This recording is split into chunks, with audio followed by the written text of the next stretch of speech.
আমার নবী বলেন লা ইউমিনু আহাদুকুম হাত্তা আকুনা আহাব্বা ইলাইহি মিন ওয়ালিদিহি ওয়া ওয়ালাদিহি ওয়ান নাসি আজমাইন। রে আমার সাহাবীরা, আমি রাসূলুল্লাহকে কতটুকু ভালোবাসি। হযরত ওমর ফারুক রাদিয়াল্লাহু তাআলা আনহু দাঁড়িয়ে গেলেন, ইয়া রাসূলুল্লাহ, ইয়া হাবিবাল্লাহ, ও মায়ের নবী গো, ও দয়ার নবী গো, আমি ওমর আপনাকে এত ভালোবাসি। আমার পরিবার পরিজন, আমার বিবি বাচ্চা, আমার ধন সম্পদ, মানব সম্পদ যাগুলো আল্লাহ আমাকে দিয়েছে, সবগুলোর চাইতে আপনি রাসূলুল্লাহকে আমি ওমর সব চাইতে বেশি ভালোবাসি। জোরে জোরে বলি সুবহানাল্লাহ। বন্ধুরে আমার, ও আমার যুবক ভাইরা, ও আমার মুরব্বী আব্বাজিরা, গভীর মনোযোগ।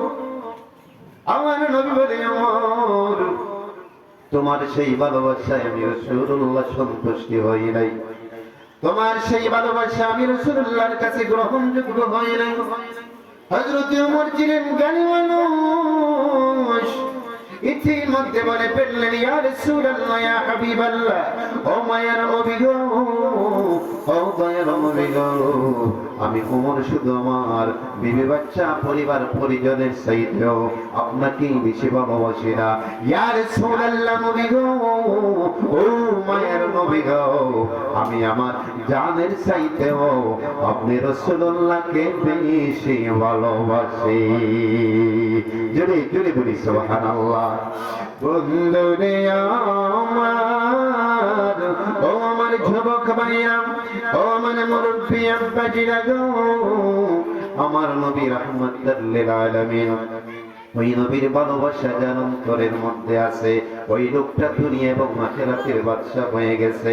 আমার নবীর ভালোবাসা যার অন্তরে নাই গো, দুনিয়ার কোনো কিছু হতে পারে না, আখিরাতটাও তার জন্য সুন্দর হবে না।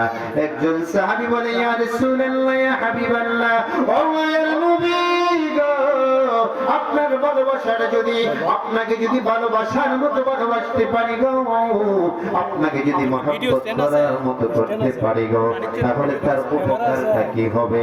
আমার নবী বলে, সাহাবীরা রে, ও সাহাবীরা, আমি রাসূলকে যদি ভালোবাসার মতো বাসতে পারো, আমি রাসূলুল্লাহকে যদি তুমি ভালোবাসার মতো বাসতে পারো, আমি রাসূল তোমাকে নিয়ে জান্নাতের ভিতরে প্রবেশ করব। সুবহানাল্লাহ। বন্ধুরে আমার, ও আমার যুবক ভাইরা, ও আমার মুরব্বী আব্বাজিরা গো,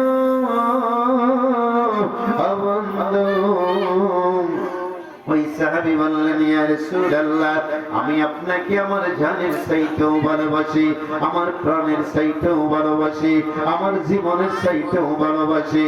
আমার নবী বলে, সাহাবীরা রে, আমি রাসূলুল্লাহর ভালোবাসাটা তোমার কাছে বাস্তবায়ন হবে ওই সময়ে যেই দিন আমি রাসূলুল্লাহর সুন্নাতকে তুমি ভালোবাসবা। আমি রাসূলুল্লাহর সুন্নাত হলো টুপি মাথায় দেওয়া।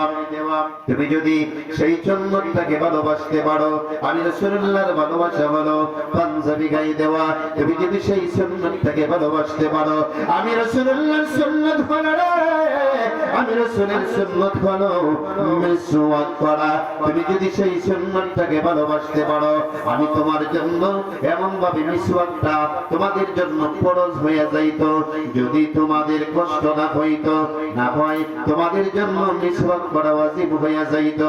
কিন্তু আমি রাসূলুল্লাহর কাছে তো প্রিয় রে, কোন আমার উম্মত যদি প্রত্যেক নামাজের পূর্বে মিসওয়াক করে, এর বিনিময়ে আমি রাসূলুল্লাহ তাকে নিয়ে জান্নাতের ভিতরে প্রবেশ করব। জোরে জোরে বলি আল্লাহু আকবার। আমার ভাইরা, বন্ধুরা, আব্বাজিরা, আল্লাহর ওলির মাহফিলে আমরা এসেছি, বাড়ি গড়ি ছাড়া আছে, অল্প সময় আল্লাহর মাহফিলে কিছু সময় দিবেন।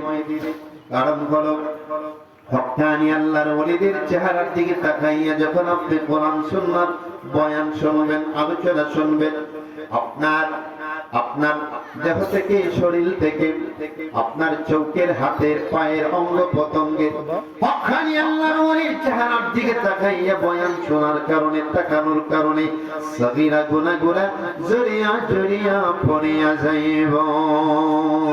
সুবহানাল্লাহ। বন্ধুরে আমার, ও আমার যুবক ভাইরা, ও আমার মুরব্বী আব্বাজিরা গো, ও বন্ধু, যদি আপনার দেহ থেকে, শরীর থেকে সগীরা গুনাহগুলা জড়িয়া জড়িয়া পড়িয়া যায়, আপনি হয়ে যাবেন নিষ্পাপ। যদি আল্লাহর ওলির জবান থেকে কোরআন সুন্নাহর আলোচনা শুনি আপনার জীবনে বাস্তবায়ন করতে পারেন, তাহলে আপনার জীবনটা হয়ে যাবে সাকসেসফুল। ও বন্ধুরে, ও আমার যুবক ভাইরা, ও আমার মুরব্বী আব্বাসিরা, আল্লাহর ওলিরা আমাদেরকে লবের সবক দেয়। আল্লাহর ওলিরা আমাদের দেহের মধ্যে যেই যেই জায়গার মধ্যে জিকিরের মাধ্যমে আমাদের অন্ধকার কলবটা পরিষ্কৃত হয়, আমাদের মুর্দা কলব জিন্দা হয়ে যায়, ওই সমস্ত কালবের সবক আল্লাহর ওলিগণ দিতে থাকে।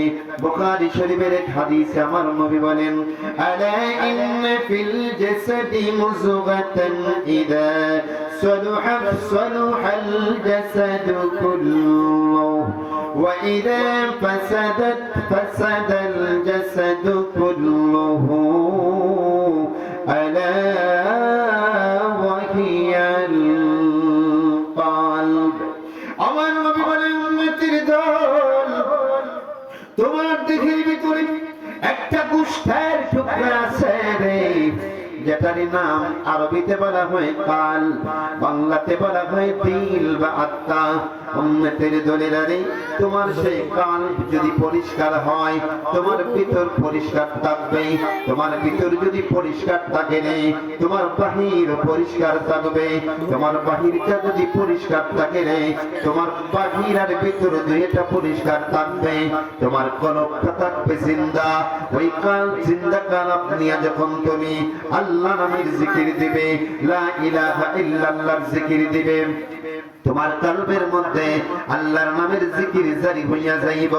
তোমার কলবটা যখন মুর্দা থাকবে রে, তুমি যখন লা ইলাহা ইল্লাল্লাহর জিকির দিবে, ওই জিকিরে কোনো শান্তি আসবে না।